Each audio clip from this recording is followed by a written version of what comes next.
Hi, everyone. Thanks so much for joining me for today's episode in our podcast. It's the Catholic Bible Daily Reflections podcast. My name is Caroline, and this is episode number 14, Daily Reflection number 14. And we are continuing on in the book of Genesis, and we're looking at these chapters daily from Genesis to Revelation from the perspective of today's times. Are there any lessons that we can learn? Any examples that we can see? Just interesting discussions and comparisons that we can make from these times to today. So we're on chapters 29 and 30.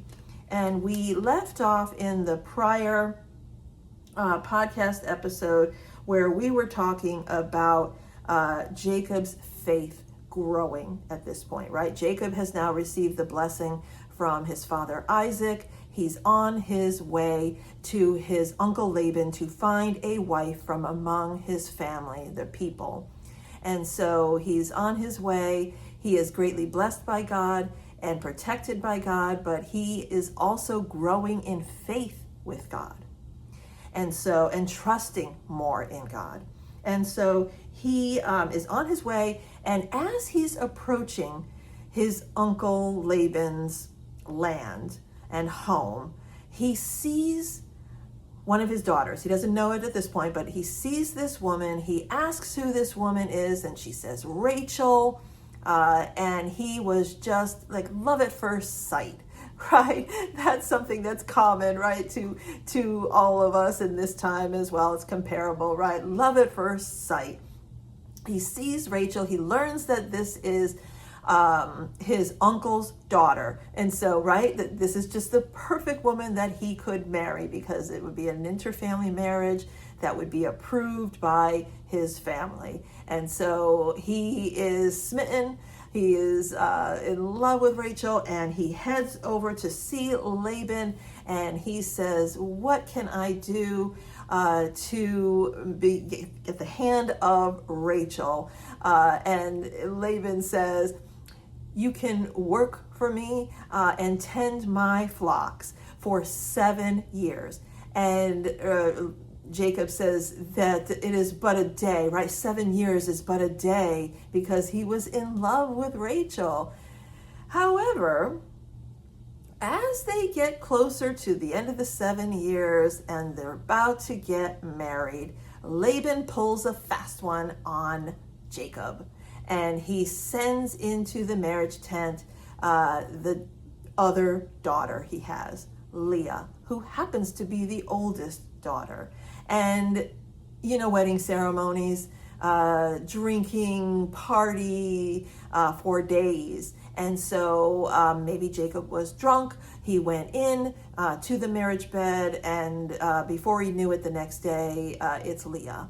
And he goes to Laban and says, what have you done to me? I worked 7 years for you, for Rachel, to marry Rachel. I love Rachel. And Laban then says, it's not our custom to give the younger before the older. And, just the cop out like that. And it's so unfortunate because, daughters, in that time, women just didn't have any kind of rights, and, it's just an unfortunate story when it comes to Leah because she went into this with this, you're going to marry and you will have a husband and you will, have sons and your life. And Jacob didn't love her, and he married her on a kind of fraudulent basis. Laban did this fraudulently, and Leah had no choice, but she had hoped that Jacob would love her. And so the story of Leah goes for history that goes throughout history that she was in a loveless marriage. She was not loved, and she prayed to God. And so God, in his mercy, he opened up her womb and she conceived. She had 4 sons initially, and she had hoped with every birth that that Jacob would then love her. And Jacob did not love her in the way that he loved Rachel. I'm sure over time, I'm sure he grew to love her in some way, but he did not love her like he loved Rachel. And Jacob said, what can I do to get Rachel? And Laban says, okay, now you serve me for another 7 years and I'll just give you. Let Leah finish out her week. This is a marriage week, wedding week, festival party. And then you can marry Rachel and then work for me another 7 years. So he does this. Leah, over time, conceived 4 sons initially. She will have 2 more sons later. So she'll have a total of 6 sons and she'll have 1 daughter. And so, and one of her sons happens to be Judah, who we will see is greatly blessed later in time. And of course, the famous important line in Jacob's blessing over his sons is that the scepter will not go far from Judah. And that Judah will be the tribe of the lion, right? And so David is called the Lion of Judah. Jesus Christ is a descendant of Judah. And so this becomes very important. But Leah is the unloved wife, and then Rachel marries Jacob, and she has her womb closed. And so, by God, right? One of the most important things in this time period and in this tradition of life is that you will have sons. You will marry in the family, and you will then have sons that can carry on your legacy, your inheritance. They'll inherit your everything, blessing. Your firstborn son receives the blessing of their father. So Rachel is not able to have children, and she goes for years without being able to have children.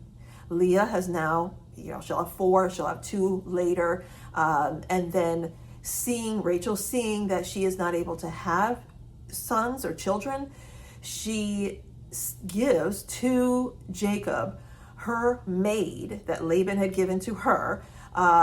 It's Zilpah and Bilhah.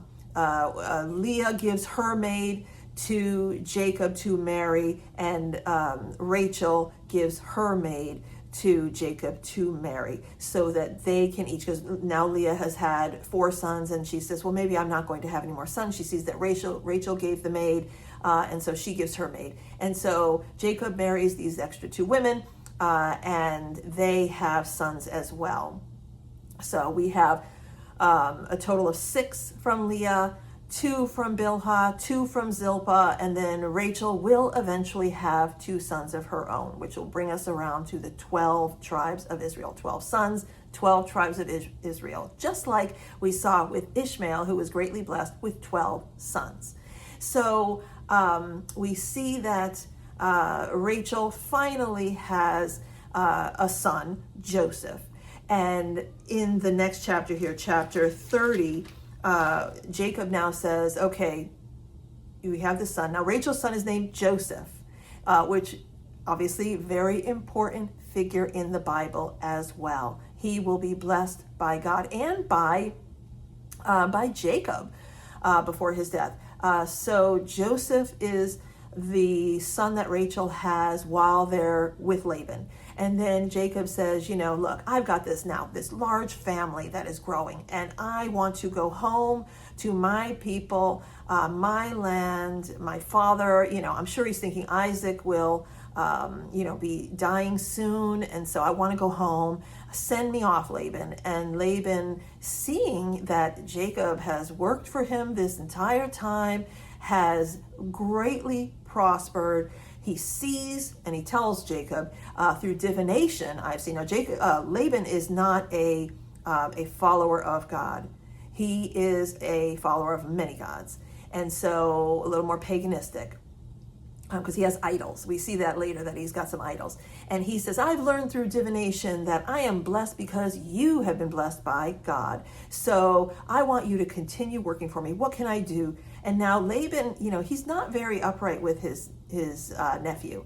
He's changed his wages many times. He sort of cheated him. First, he cheated him with Leah, right? And now he wants to cheat him in having him continue to work for him so that Laban, can continue to be greatly blessed and prosper. However, God sees all of this, and Jacob is greatly blessed by God, and God sees everything.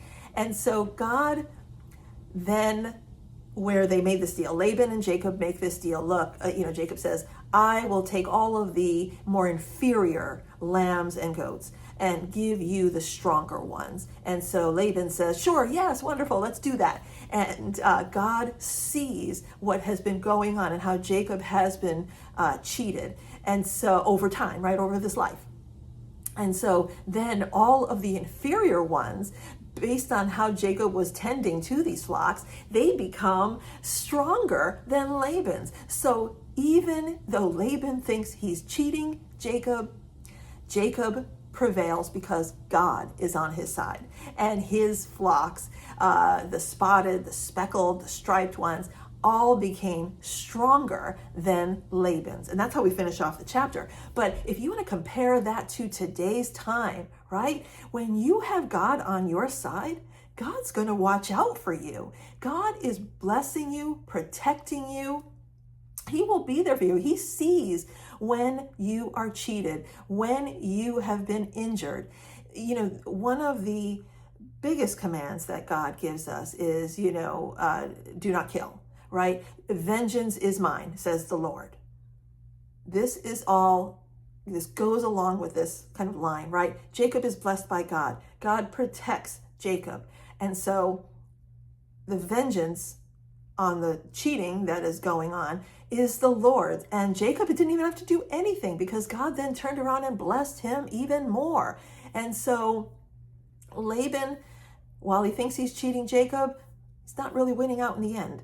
But he's not a really nice uncle in all of this, to have done these things to Jacob, who is greatly blessed. But, we see that in, when you are farther away from God. Remember, Laban is not a strict follower of God. He has these other gods, these other idols.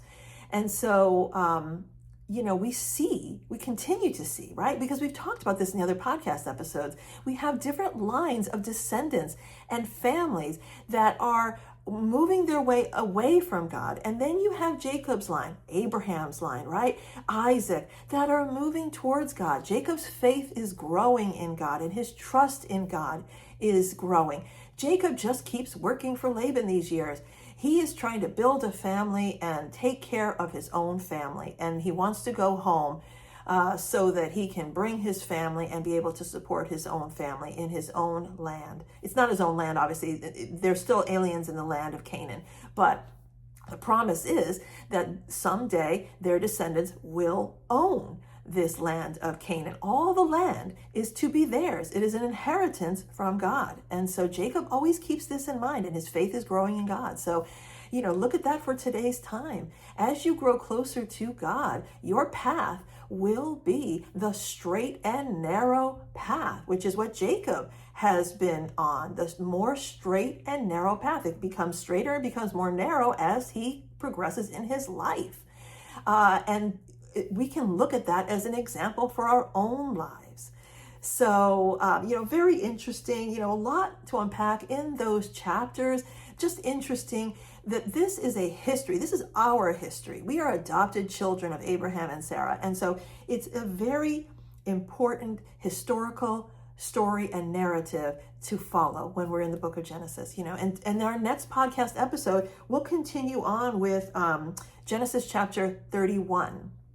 And so I hope that you found this interesting. I really do like discussing these chapters of the Bible and talking about God and, comparing our lives today to what we see in the history. So I'm glad that you're joining me today. I'm glad that, if you find it very interesting and that you will continue to support my channel and, view these videos, podcast videos, and that maybe you're learning a little bit every time.